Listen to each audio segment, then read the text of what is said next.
Welcome to showers of blessing. దేవుని కృపలో భద్రపరచబడి నూతన దినములో ప్రవేశించాం. ఈనాటి దేవుని వాగ్దానం. నా యందు విశ్వాసముంచు ప్రతివాడు చీకటిలో నిలిచి ఉండకుండునట్లు నేను లోకమునకు వెలుగుగా వచ్చియున్నాను. I have come as light into the world, that whoever believes in me may not remain in darkness. యోహాను సువార్త 12వ అధ్యాయం 46వ వచనం. Praise God. ఈ నూతన దినములో దేవుడు మీ కొరకు సిద్ధపరిచిన ప్రతి దీవెన ఆకాశపు వాక్యళ్ళు విప్పి మీ మీద కృమ్మరించునుగాక. మరి యొక్క నూతన దినాన్ని ఆరంభిస్తున్న నేపథ్యములో ప్రేమ కలిగిన వాగ్దానము ద్వారా దేవుడు మనల్ని దర్శిస్తూ ఉన్నాడు.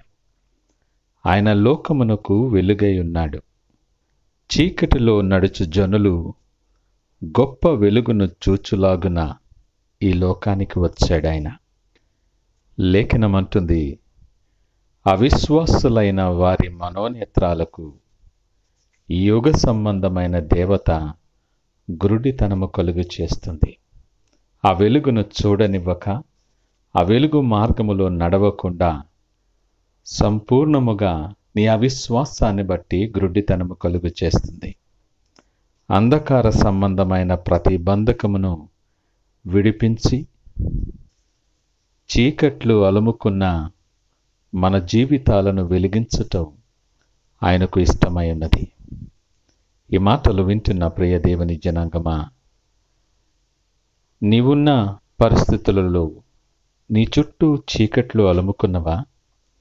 అనేకమైన సవాళ్ళు, అనేకమైనటువంటి పరిస్థితులు, మన ఉద్యోగం, ఆరోగ్యం, కుటుంబ విషయంలో ఎన్నో సమస్యలతో ఏమీ చేయలేని నేపథ్యములో, ఎక్కడ ఆశ మినుకుమంటున్న నేపథ్యము కూడా లేని పరిస్థితులలో నువ్వు సతమతమవుతున్నావేమో.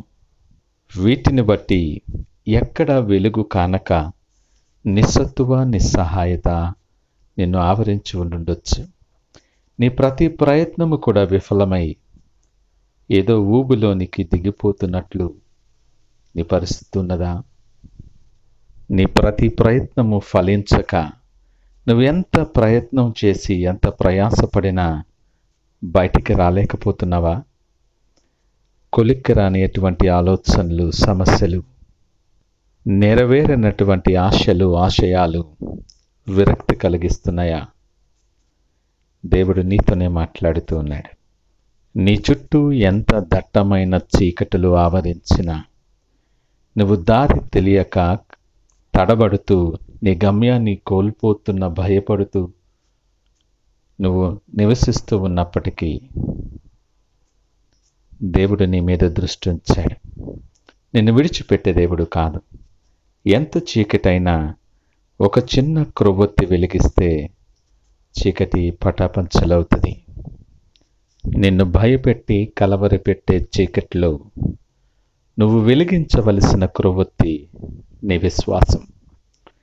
ఆ విశ్వాసము నిన్ను బలపరుస్తుంది, నీ ఆలోచన మారుస్తుంది, నీ మార్గం, నీ దృక్పథం సమస్తము కూడా అంధకారము నుండి వెలుగులోనికి నడిపించబడతాయి. నేను అంధకారములో కూర్చున్నను, యెహోవా నాకు వెలుగుగా ఉండును అంటాడు భక్తుడు. నేను క్రింద పడినను తిరిగి లేతును అని మరి గొప్ప సాక్ష్యాన్ని భక్తులు మాట్లాడుతున్నారు.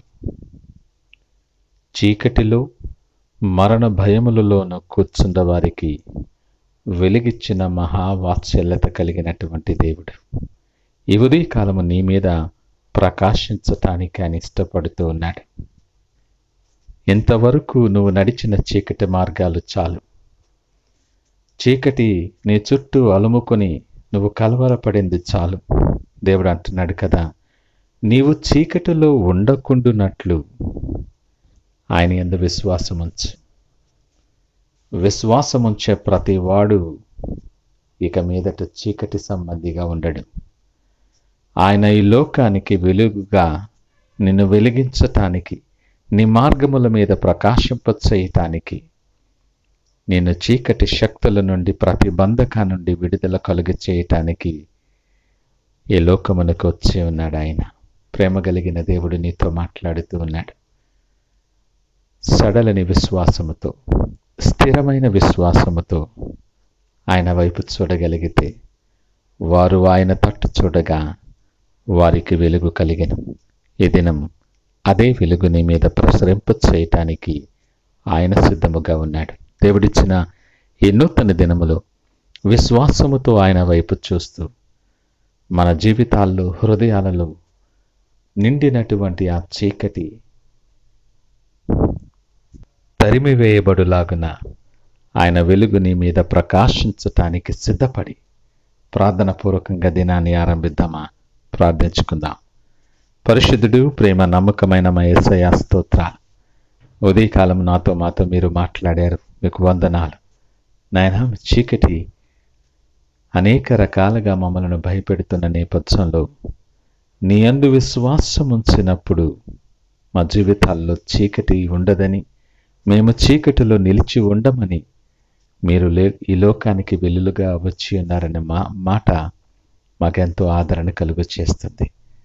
మీరు మాకు వెలుగై ఉండి మీరు సిద్ధపరిచిన వెలుగుకరమైన మార్గాల్లో మమ్మల్ని నడిపించి మీరే మహిమ, ఘనత, ప్రభావాలు పొందుకోమని యేసు నామమున అడిగి వేడుకొనిచున్నాము తండ్రి. ఆమేన్. God bless you.